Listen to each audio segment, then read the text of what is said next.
I'll apologize for what you're about to hear right now because even I had a hard time reading about it. Or believe it or not, it actually did happen.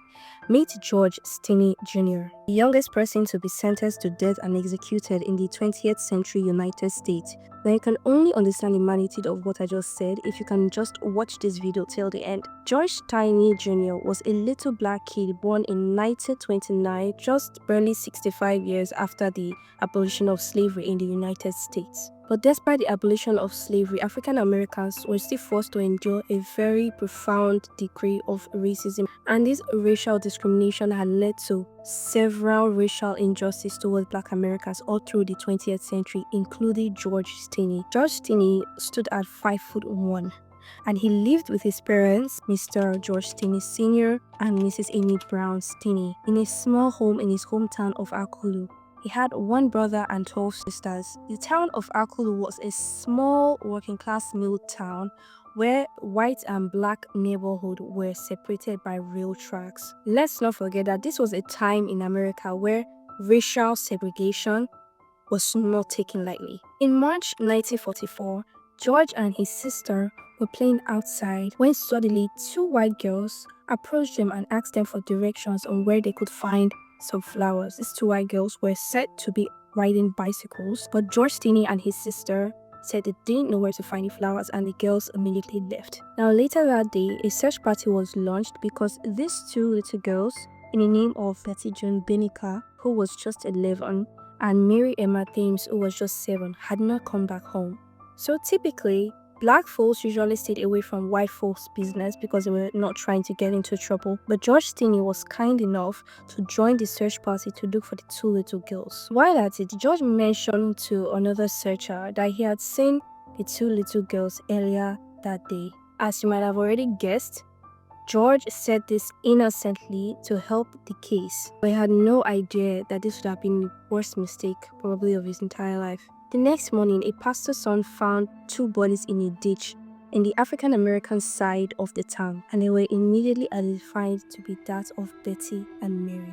A medical examination was then taken on the bodies, and it shows that Mary and Betty had been beaten with a weapon in the nature of a blunt instrument with a round head about the size of a hammer.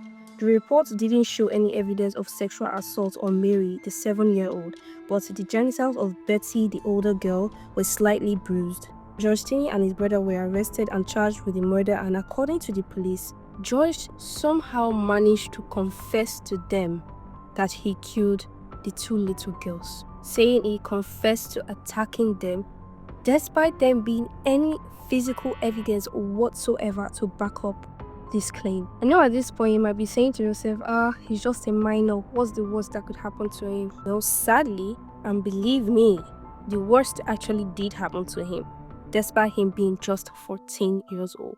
His brother was later released, but he was kept in custody, and then they proceeded to charge him with capital murder and rape. He was then denied the right to see his parents or any of his family members until his trial was over. And because of the whole chaos from the trial, George's father was then fired from his job, and they were now forced to flee town because of the violent threats they were receiving. The news about a black boy killing two white girls has spread across town. This news seemed to have triggered a group of white people who then made an attempt to lynch George Stinney, but unfortunately for them, George had already been moved to another jail in a different town. On April 24, 1944, a month after all this, George Stinney went to trial. His family and black people were not allowed into the courthouse because it was a segregated courthouse, which means blacks were not allowed inside. The entire proceeding of this case was so fast. It's almost as if they did not deliberate on it at all. It's almost as if they had it pre-planned and they were just doing the trial just for formality's sake. Because tell me why a trial like this, the entire proceeding happened in just one day, including the jury selection, which, as you would expect, was an all-white jury. Not even one black person was among the jury. George was obviously from a poor background, so I don't think they would have been able to afford a good lawyer. Therefore, the court appointed a public defender for his case. Now, there were rumors going around that because this public defender was campaigning for an election to an office, he barely did anything for George. He did not challenge the 3 officers who came to testify against George, despite them having different statements as to how George confessed to killing these girls. One is saying this one, another one is saying that one. The lawyer that was appointed to George had no experience in capital defense and did not even call out one witness in an attempt to defend George Stinney. He didn't even challenge the fact that the prosecutor's representation had 2 different versions of Stinney's verbal confession to the 2 murders. Nor did he try to defend him. One version said he was attacked by the 2 girls and tried to help one of them who was falling in the ditch, and he killed them in self-defense. Another version said he followed the girls, first attacking Mary, then Betty. The entire trial presentation only lasted 2.5 hours. More than 1,000 white people crowded the courtroom, but no Black American were allowed.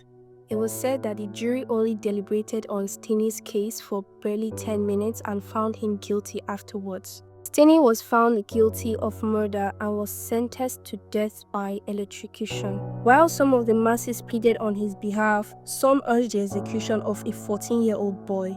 His parents were only allowed to see him once after his trial. On Friday, June 16, 1944, at 7:30, George Stinney was summoned to his death. George Stinney was so tiny that he had to assemble books on the electric chair for him to sit on so he would fit into the chair. As he strapped his arms and legs into the chair, an officer came and asked him if he had anything final to say. But little George shook his head and said, "No, sir." The executioner then placed a strap over his mouth, and at that point, he started shedding tears. After that, they placed a mask over his head, and again, it did not fit because he was too tiny for it. When he was electrocuted, there were rumors that the mask fell off because it didn't fit properly, which then revealed the tears rolling down his face and foam coming out of his mouth. The death house reeked of burnt flesh. 3 minutes 45 seconds after this, the attendants came to carry his body, and everyone who was present were rattled by what they just witnessed. The only person that was said to have shown George any atom of empathy was the pastor present during his execution. Civil rights activists have tried to reopen the case for years because they believe that George's confession was forced. But in 2004, a historian named George Ferguson started reinvestigating the case. His work later gained attention of some lawyers in South Carolina, and they all joined hands and spent hours researching George's case. During their investigation, they gathered evidence which included the confession of a rumored culprit who had allegedly confessed to both crimes while on his deathbed. In 2014, George's case was finally reopened, and it was vacated by the judge, who admitted that he was wrongfully executed. Although this had given closure to the family of George Stinney, the lawyers who worked hard to reinvestigate the case were a bit disappointed that they didn't get the opportunity to clear George's name and provide the answers to what really happened that day. I hope you learned a few things from this video, and if you did enjoy, please hit the subscribe button, leave a like and share, and I will see you on my next video. Bye.